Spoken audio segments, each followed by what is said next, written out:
బాబాయ్ ఏం పేరు? బొక్క ధర్మారెడ్డి. ఏం చేస్తుంటారు? వ్యవసాయమే చేస్తుంటారు. వ్యవసాయమేనా? ఎన్ని ఎకరాలు? నా 30 ఎకరాలు ఉంది. 30 ఎకరాలు. పెద్ద రైతువే. చెప్పు ఎట్లుంది రైతు భరోసా కానీ రుణమాఫీ కానీ? ఈ గవర్నమెంట్ వచ్చి నుంచి నాశనమే అయింది. నాశనమే అయింది. ఎందుకే? ఇస్తానని మాట ఇచ్చిండు, ఆ ఉబ్బిచ్చిండు.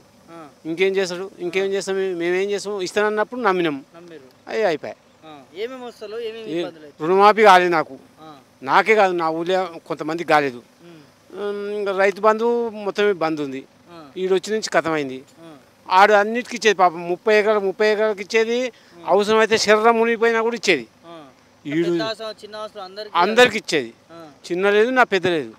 ఎకరం ఉన్నోనికి ఇచ్చేది, 10 ఎకరాల ఉన్నోనికి ఇచ్చేది. రేవంత్ రెడ్డిని తిడుతా ఉన్నారు ముఖ్యమంత్రి. ఇక మీకు తెలియదే ఉందయ్యా, మీకు తెలియదే ఉంది. మీ ఎవరైనా పెట్టినే కోరుకుంటాం, నువ్వైనా నేనైనా. నువ్వు నా కళ్ళంకాడికి వచ్చినావు, ఇంత ఛాయో నీళ్ళు పోస్తే ఆయన కడుపుసాల కూడా అనుకుంటూ పోతావు, కానీ తిని మాత్రం తిట్టిపోవు.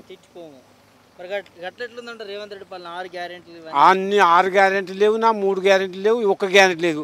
ఈ అన్నదే అవదాలు ఆడతాడు, అన్ని అవదాలు. వాళ్ళు ఇచ్చి అంటాడు, ఆడు చీర కట్టుకో అంటాడు. అని నీయాస నుంచి మోగోడే ఆడు, నీకు ఆనుకో కొడుకున్నాడు, అయ్యి ఆని చీర కట్టుకో అంటాడు. ఈడు ఏం మనిషి అన్నట్టు చీర కట్టుకోవాలంటే మంచి పక్కన అనుకోనట. పక్కన ఏందో చెప్తున్నాడు, వాళ్ళు మాట్లాడేందో నాకు అర్థం కాదు. దొంగ కంటే అధ్వానంగా చూస్తున్నారు అన్ని, వాస్తవం చెప్పాలంటే. వెనకట కాంగ్రెస్ దొంగదే ఉండేది. ఏదో కొంతమంది అందులో కొంతమంది మంచోళ్ళు కూడా ఉన్నారు. ఆ మంచోళ్ళని తగ్గట్టు దొంగోడు జరిగింది, మొత్తం నాశనమే.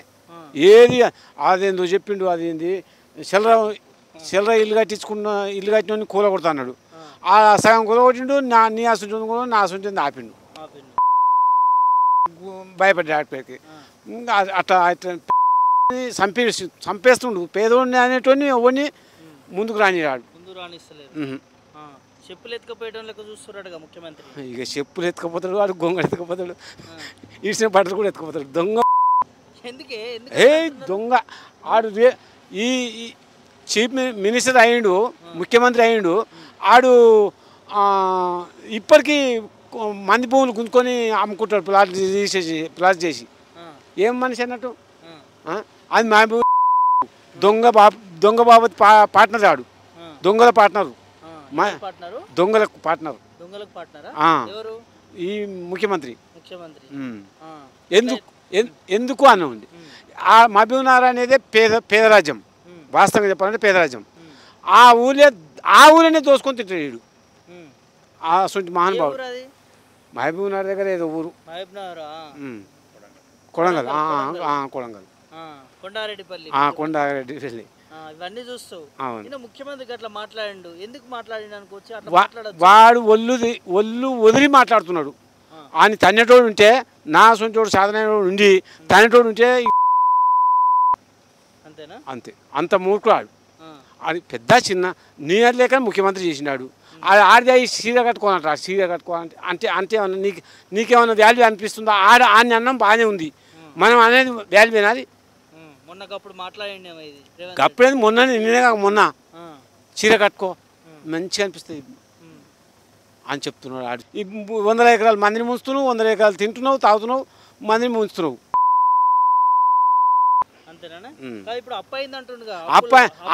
ఆడు చేసి చూస్తారు వాసమే చూస్తారు. అప్పు అయింది, ఆడు చేసిండు, అప్పు అయింది. నీ కళ్ళు కనవలేదు ఆడు చేస్తున్నప్పుడు. అప్పు కొత్త రాజ్యం, ఇది కొత్త రాష్ట్రంగా అయ్యింది. అయినప్పుడు దాన్ని డెవలప్ చేయాలంటే ఎంతో కొంత అప్పు చేయాలి. నువ్వు అయినా చేయాలి, నేను అయినా చేయాలి. మనం అయ్యమ్మకి అయితే ఇల్లు ఉంది, ఆ ఇల్లు ఇచ్చిపెట్టి పోయినాం, ఇంకో ఇంటి పోయినాం. కట్టాలన్నా వద్దా? ఇల్లు కట్టాలన్నా, బాయి కట్టుకోవాలన్నా వద్దా? అవన్నీ చేసినాడు. అవన్నీ చేస్తే అప్పు అయింది. అప్పు అయితే నువ్వు ఇంకో 4 కష్టపడి తేరుపురి. నువ్వు ఆయన మీద ఎత్తేసేది ఏంది? అది గుంజుకొని ఇస్తా, దొంగ పెడతాం, తోముతా, ఉరికిచ్చి కొడతా. వాడు ఉరికిచ్చి కొడతాడు. ఆయన కొట్టో లేక కానీ ఉరికిచ్చి కొడతాడు. దొంగ. ఎందుకే దొంగ అని ఎందుకంటారు ముఖ్యమంత్రిని? ఆయన ఏం చేసిందని? ఆయన ఏం చేసింది? ఈ పరిపాలన చేసేది కరెక్టే ఉందా? పరిపాలన చేస్తున్నావు, న్యాయంగా మాట్లాడి నేర్చుకో, న్యాయంగా తిట్ట నేర్చుకో. ఇట్లా అంతకంటే ఎక్కువ అంటాం మేము, అంతకంటే ఎక్కువ అంటాం. మామూలు లేదు, మా ఎకరం గుంజుకుపోయేది లేదు. పద్ధతి చెప్పండి.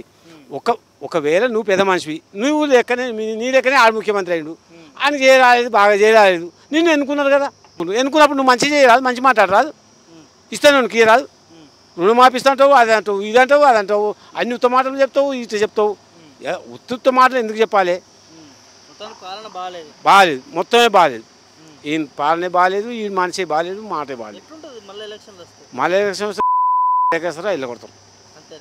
ఇక ఓట్లు వేసేది మాట మాట్లాడలేదు. 4,000 ఇస్తా అన్నారు కదా. 4,000 4 రూపాయలు కూడా లేదు. 4 రూపాయలు కూడా లేవా?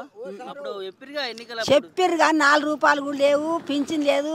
మేము ఈ ఏజ్కి వచ్చినాక మాకు పింఛన్ ఇవ్వండి. ఆయన ఓటు తప్ప వేసినాం. పొరి తప్ప వేసిరా? ఎందుకు అట్లా ఎందుకంటారు? మరి ఏది పింఛన్ ఆయనకు లేదా ఆయనకు లేదా? ఎందుకు ఇస్తలేరట? మరి అడిగినాం, అడిగితే ఇయ్యలే. అడిగితే ఇయ్యలేదు అంతే అంటావు. 6 గ్యారెంటీలు అని వస్తున్నాయా మీకు? మహిళలకి 2,500 ఇస్తాను. ఏ లేవయ్యా, రూపాయి కూడా లేదు.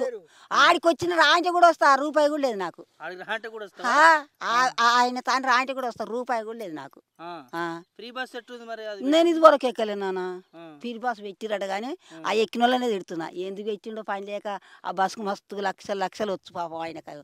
ఇంకొక మంచిగా పేరుండు. ఆడవాళ్ళు ఏమిటికి బస్సు పిరి బస్సు పని లేక పెట్టిండు. ఎవరు ఎక్కుతురు? పోయేది మొగోళ్ళు 4 మాటలు పడితే ఆడి మనిషి ఒక్కనాడు రాదు. వేస్ట్ పెట్టిరు ఆ పిరి బస్సు కూడా. అవును మరి బస్సు అయితే వేస్టే. అయ్యి పైసలు లేవంటారు, అట్లా వృధా చేస్తారు అనుకోవచ్చా? ఫ్రీ బస్సు పెట్టి అంత గవర్నమెంట్ పైసలు. ఇప్పుడు ఆ బస్సు నడిస్తే ఆయనకి ఎంత లాభం ఉన్నాం. ఎన్నో మాటలు దక్కాయినాయి. 7 మందిని పెట్టి ఎక్కించకపోతే ఏం లాభం అని చెప్పు. పైసలు లేవంటుండు మరి. ఏం లేవో ఏం కథ నా బిడ్డ. అంతే. ఆడికి రా అంటే కూడా వస్తా నేను. నాకైతే పింఛన్ ఆయనకు ముసలాయన లేదు, నాకు లేదు. అప్పుడు అన్నాడుగా ఎన్నికల ముందు అవ్వకి ఏ లేవు, అయ్యకి లేవు, అవ్వకు లేవు, తాతకు లేవు, మనవరాలు లేవు, ఎవరు లేవు. అంతేనా? ఎవరికి వచ్చేది లేదు.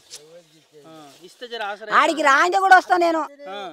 ముఖ్యమంత్రి దగ్గర మాట్లాడాను వస్తా ఆడికి. ఏ అయ్యా నువ్వు అన్న మాటలు లేవు నాన్న, మళ్ళీ కూడా వేస్తావు నువ్వు మంచి అన్న మాటలు ఇంకా నడుస్తాను కూడా చెప్పొస్తా. అట్లా కూడా చెప్తావు. మరి ఇప్పుడు ఎట్లున్నది రేవంత్ రెడ్డి పాలన? ఎట్లుందో మరి నాకు చదువు వచ్చే పట్టుకుని మీకైతే పథకాలు వస్తలేవు అంతే. నువ్వు ఊళ్ళో అరుచుకున్నా అంతే ఉండాలి. ఇంకేమన్నా చెప్పినా రైతు బంధు ఇవన్నీ ఏం వస్తలేవా? రైతు బంధు ఉడకలేడు. సరే అమ్మా, ఇవన్నీ ఇవ్వాలంటావు మీకు పథకాలు. మరి ఇవ్వాలి, ఇస్తానా ఇయ్యకుండా కానీ ఇస్తానా నేను చెప్పిండు అన్నట్టుగా. అంతే. ఇవ్వకుండా ఇవ్వపోతుంది. నేను దాకా ఎట్లా నడిచినావు గట్టి నడిచినావు. ఆయన ఎట్లా చేసిండో నువ్వు కూడా గట్టిన చేస్తే అయిపోవు. బస్సులు ఎందుకు బంద్ పెట్టినావు? ఇస్తానని పని తీరని చెప్పినావు. నువ్వు ఇస్తానని అనవలసి లేకుంటే బస్సులు బంద్ పెట్టి బస్సు టిక్కెట్ బంద్ పెట్టేది లేకుండే పెట్టి అది బంద్ పెడితే ఇప్పుడు ఇస్తానని అని చెప్పుకుంటే ఇప్పుడు మందారి నాసం షేర్ గాడిది ఊరికేనన్నా గెలిచి ఆడు ఏస్టీ గాడు అయిపోయాడు. ఆడు మాట తెచ్చుకున్నావుగా నువ్వు. మరి ఇంకేముంది? అంతే, ఓ మాట తెచ్చుకున్నాడు. మాకు బదనం కొనుక్కోండి. అది తిన్నది లేదు, తాగింది లేదు. ఇక లోకం అంటే ఇక గట్టిన అంటారు. 12 తీరు మంది 12 తీరు అంటారు. నా పేరు లింగారెడ్డి. లింగారెడ్డి ఏం చేస్తుంటారు? నేను ట్రాక్టర్ డ్రైవర్ చేస్తాను. Tractor driver. Congress party incharge అన్నారు, కాంగ్రెస్ పార్టీ ఇన్ఛార్జా? గ్రామ శాఖ ఇన్ఛార్జ్ కాంగ్రెస్ ఉపాధ్యక్షుడు. ఏందన్నా మీ ముఖ్యమంత్రి అట్లా మాట్లాడుతున్నాడు నిన్న వేదిక నుంచి? ఏం చెప్తారు దాని గురించి? దాని గురించి చెప్పాలంటే ఆయన ఉన్న వాస్తవమే చెప్పిండు కానీ. ఉన్న వాస్తవం ఏం చెప్పిండు? దొంగ లెక్క చూస్తున్నారని చెప్పడమా? దొంగ లెక్క చూస్తున్నాడు అంటున్నాడు. అంటే ఆ విధంగా మాట్లాడడం కరెక్టా? కరెక్ట్ అని కూడా నేను చెప్పలేను. ఎందుకంటే ఇప్పుడు ఆయన ఉన్న వాస్తవాలు మాట్లాడుతున్నాడు. రేవంత్ రెడ్డి కూడా ఉన్న వాస్తవాలు మాట్లాడిండు. చెప్పులు ఎత్తుకుపోయే లెక్క చూసినానడం వాస్తవం? అవాస్తవం. దొంగ అన్నాడు, దొంగ లెక్క చూస్తున్న వాస్తవం.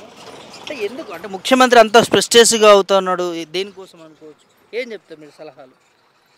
అంటే ఇప్పుడు వాస్తవం చెప్పాలంటే ఇప్పుడు ఇచ్చిన హామీలన్నీ అమలు చేయకపోతుండు. దాని గురించి ఫ్రస్ట్రేషన్ అవుతున్నాయి. అంతే. వెనక ముందు పడుతున్నాను. ఎట్లుందన్న గ్రౌండ్ లెవెల్లో జనాలు ఏమంటారు గ్యారెంటీ విషయంలో కూడా? సరే, పార్టీకి కొంతమంది వస్తున్నాయి సార్. రుణమాఫీలు దాదాపుగా మా ఊర్లో పడ్డాయి. ఇప్పుడు వంకమాడి విలేజ్లో మొత్తం అందరికి పడ్డాయి. రైతు బంధు కానీ రుణమాఫీ కానీ అన్నీ పడ్డాయి. ఇప్పుడు రుణమాఫీ కాలేదు, రైతు భరోసా ఎవరికి వస్తలేదు. వాస్తవం అది. మా ఊర్లో అయితే ఇప్పుడు జిహెచ్ఎంసీ ఏదో అని చెప్పేసి ఆపిరని తెలిసింది. అయితే దాని గురించి ఆపితే అది కూడా వస్తుంది. రైతులే కదన్న పంట పండించి అదే పంట పండించింది కానీ అదని చెప్పేసి ఆపిరని తెలిసింది వేరే పెద్ద మనుషులు అడిగితే. అయితే ఇంకోటి ఏంది, వంకమాడి గ్రామంలో ఇల్లు కూడా వచ్చింది ఒకటి. ఆల్రెడీ ₹1,00,000 కూడా పడ్డాయి వాళ్ళకి. ఇళ్ళ విషయంలో 60 గజాలు చాలా చిన్నగా ఉన్నాయి, వాళ్ళు కట్టినట్టు వాళ్ళు చెప్పినట్టు కట్టుకోవడం ఇబ్బంది అవుతుంది, పిల్లలు లేకుండా కడుతున్నారు అట్లా కూడా మాట్లాడుతారు కదా.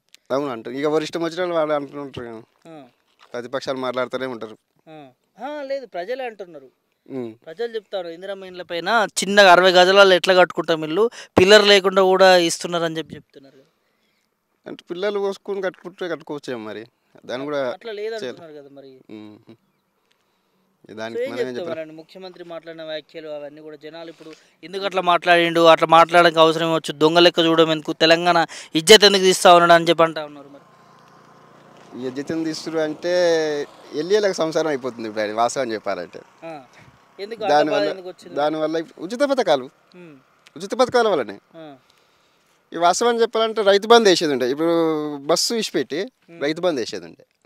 నువ్వు ఒక కార్యకర్త ఇట్లా అంటారు, ఇంకా జనాలు ఇంకెట్లా అంటారు అర్థం చేసుకో. అదే రైతు బంద్ వేసి ఆ బస్సు పెట్టకుంటే ఏం కాదు, బస్సు తీసేసి రైతు భరోసా ఇవన్నీ ఇస్తే ప్లస్ ఇంత కూడా వద్దంటారు కదా ఫ్రీ బస్సు. అదే నేను కూడా అంటున్నాను కదా, అదే చెప్తున్నా. కొంతమంది ఎవరికో అవసరం సరే వాళ్ళకు కూడా పెట్టేది ఉండే, మామూలుగా పింఛన్ వచ్చేటోళ్ళకు వాళ్ళకు కొంతమంది పెడితే పెద్ద మనుషులు వృద్ధులకు పెడితే బాగుండేది, కాలేజ్ స్టూడెంట్స్కి కానీ. వీళ్ళందరికీ ఇప్పుడు ఏముంది, ఇప్పుడు హైదరాబాద్కి వెళ్ళి పోషంపల్లికి ఎప్పుడైనా కార్లలో వచ్చేది అందరు, ఇప్పుడు బస్సులు ఒకరు కూడా ఇది అవుతలేదు, అంటే జెంట్స్ ఎక్కడానికి లేదు. ఓకే, ఫైనల్ కన్నా రేవంత్ రెడ్డి మాట్లాడిన వ్యాఖ్యలు ముఖ్యమంత్రి, ఢిల్లీకి పోతే చెప్పులు ఎత్తుకపోయేట లెక్క చూస్తున్నారు, నన్ను దొంగ లెక్క చూస్తున్నారు, ఏదైతే వచ్చే 18,000 కోట్లని మీ ముందే పెడుతున్న ఉద్యోగుల ముందే మీరే పంచారు, ఏ పథకం ఆపాలో అని ఇట్లాంటి వ్యాఖ్యలు చేసిండు. దీన్ని తెలంగాణ ప్రజలందరూ కూడా వ్యతిరేకిస్తున్నారు. ఎట్లా చూస్తారు దీనికి? వాస్తవం చెప్పి ఇప్పుడు మీరే పంచండి అని చెప్పింది కదా, ఉచిత బస్సు తీసేయాలి, అది కూడా అది తీసేసి అవసరం ఉన్నాయి పెట్టుకుంటే బాగుంటుంది అనిపిస్తుంది. అంటే మీరు ఒక గ్రామ పార్టీ కాంగ్రెస్ ఇన్ఛార్జిగా ముఖ్యమంత్రి చెప్తారా? చెప్పండి, ఏం చెప్తారు చెప్పండి. అంతే, ఉచిత పథకాలు ఎక్కువ పెట్టడం వేస్ట్. ఇప్పుడు అవసరం అనేది సరే రైతు బంధు కానీ, రైతు రుణమాఫీ కానీ, సరే ఇందిరా మిల్లు కానీ, ఇవి ఇవ్వడం బెస్ట్.